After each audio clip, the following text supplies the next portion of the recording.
Welcome back. As we continue our year-long investigation into teens' trauma and trouble, we focus where the trouble starts for many young people: missing school.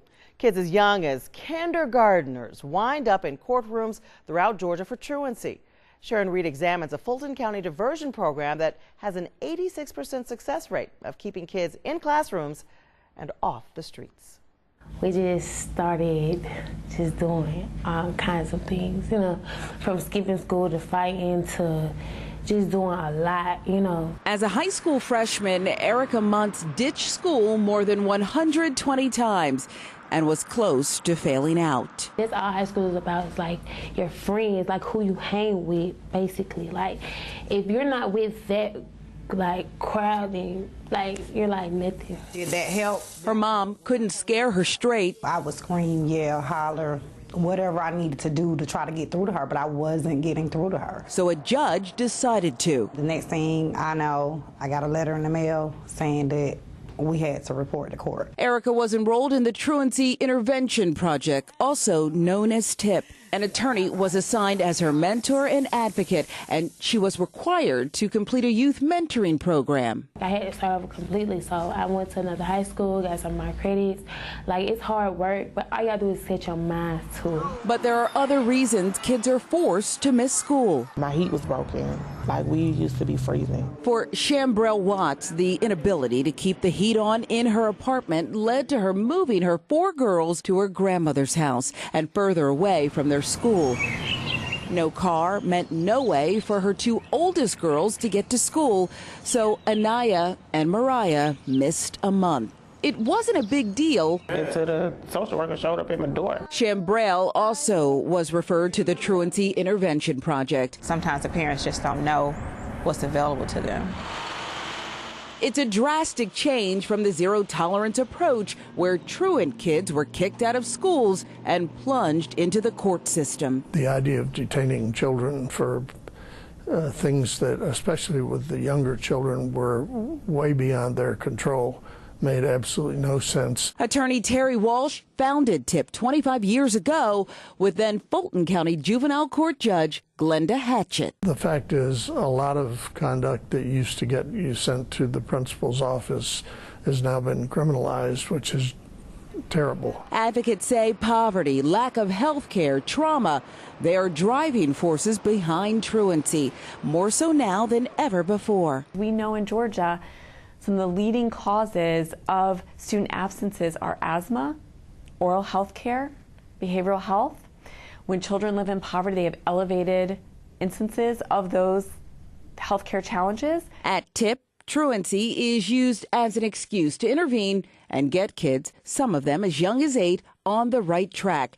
And the help they receive is all free. The kids interact with this volunteer, and the volunteers expose them to a world they've never seen before.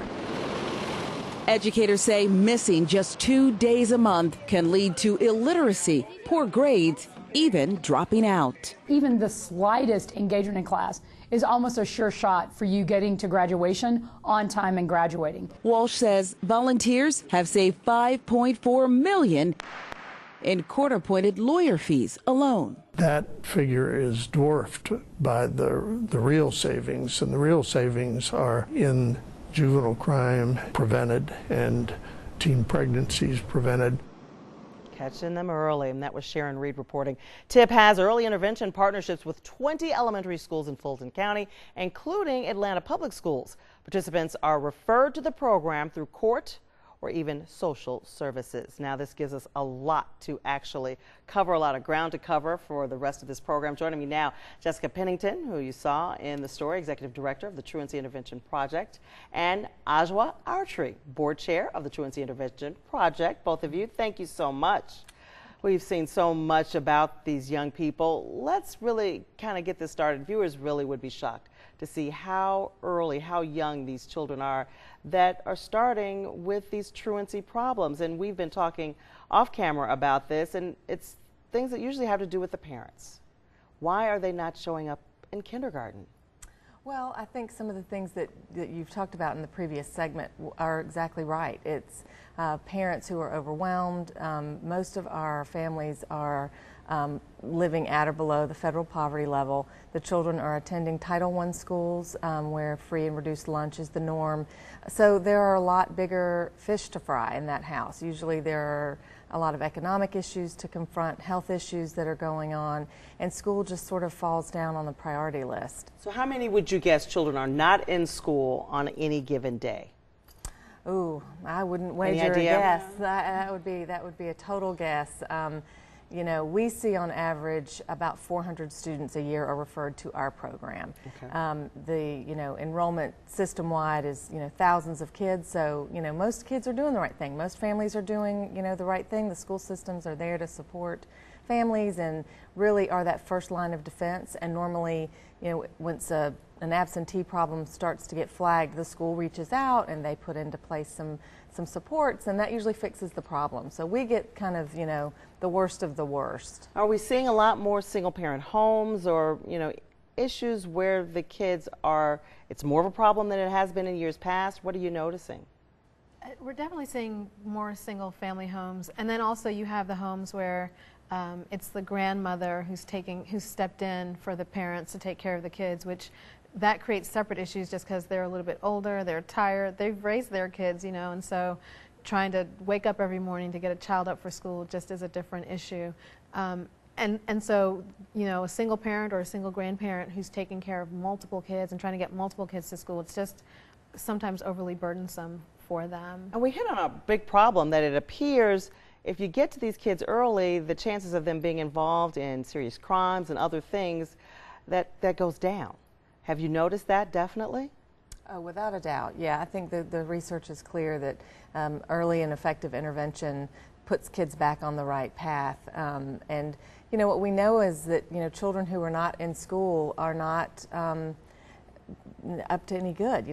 For the older kids, the children that AJWA works with the most, there's crime and there are other things that they could get into. But for the little kids, often they're missing breakfast and lunch. They're missing those building blocks for their future academics.